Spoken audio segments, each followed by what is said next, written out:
Alright, Jordan. This is my Hunger Games map that I promised I would showcase to you. I'm staying on top of our news bulletin, but you don't really need to see that.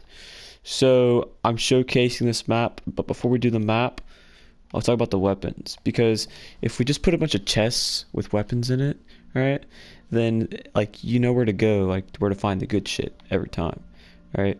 So, what I've got here is these classes, and you pick what weapons you want, and then you have to fight to the death in the arena.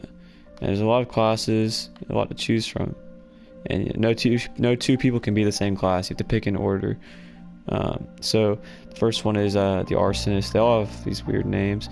There's the Arsonist, and he's got projectile protection armor, which is actually very valuable in this game because there's a lot of very valuable, or has a lot of very powerful projectiles in these chests. We've got fire aspect sword. That's why it's called the Arsonist. You set stuff on fire, and of course standard bow, arrows, and stake. There's typically in all the classes there's usually some armor, sword, some type of sword, some type of bow, arrow, and stake. So we got the knife for these guys. Got fire protection armor in case you're going against those stupid flame boys like the Arsonist. He's got sharpness wooden sword. He's got it's like a knife. He's got a bow and arrows. Then you got the cactus.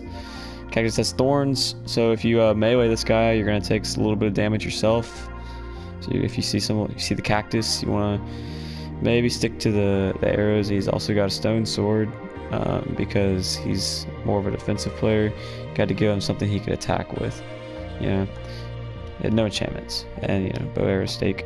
So Aquaman season 7. That's just a Fortnite reference my friend put. Aquaman is because he can fly.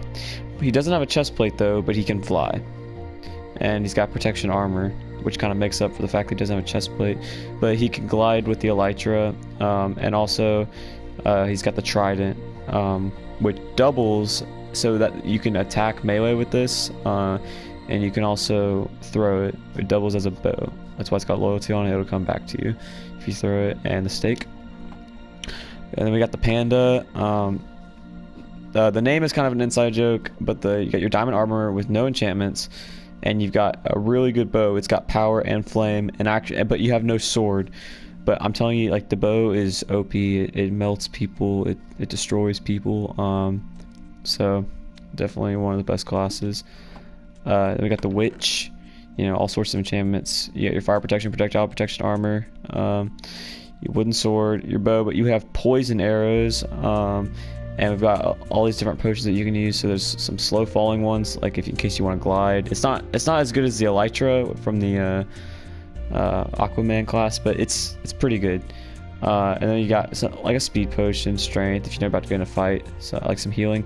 You got these damage ones, a knockback stick, which is actually really good because the circle is there's a guy like the moderator that's doing the circle.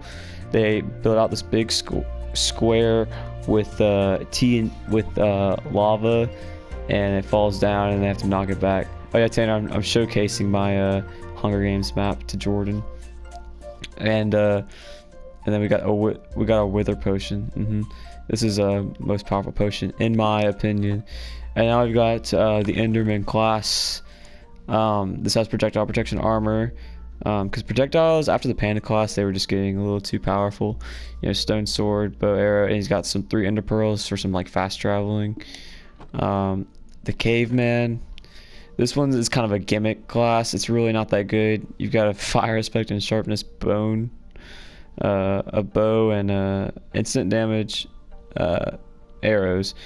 You got thorns, armor, a tome of undying, and then the reason I said it's kind of a gimmick class is because this is actually really powerful stuff up here, but the gimmick is down here with the saddle and the pig and the carrot on a stick. You can like ride a pig.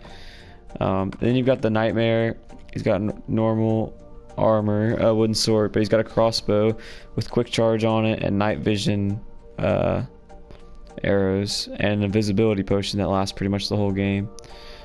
And then the last one is the tank. This guy he's all defensive, protection armor. He's got a shield, but he doesn't have a sword. He has a stick with knockback. Very defensive player, and he's got stake. So those are the classes. Now let's look at the map. So, you know, we got our little village right here. This wall, it's the only entrance, unless you want to go over the mountain, which we built right there. There's a castle inside this village and some stuff. Over here, we've got a, you know, a winter biome area where I think if we go underwater, yeah, guess trap some villagers down there. And we got a little hut over here, and yeah, you can camp in here. Over here is a mountain that I made myself, with no help, and you know, I think it's pretty good. Surrounded by some trees and a desert that Tanner made. And over here we got a burned down forest. Might have something to do with the story, I don't know. And then there's this area. You can only get up to this area if you have an elytra. You have to. So here's the jungle. The jungle is very massive. It's got a lot of cover. It's interesting whenever the circles are here.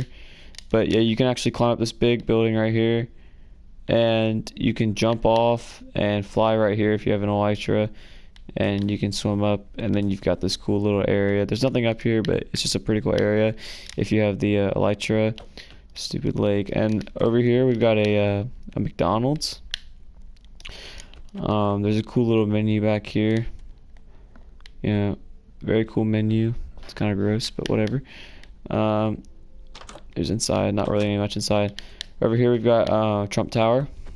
I think this was in that one game, the Fortnite game. We got a little house, and back here is another mountain that I made. And then we've got this nether area, some houses, and back there we got another forest, and right here is a military base that I made all on my own. Just kidding, Tanner helped with this one. And this place is really good.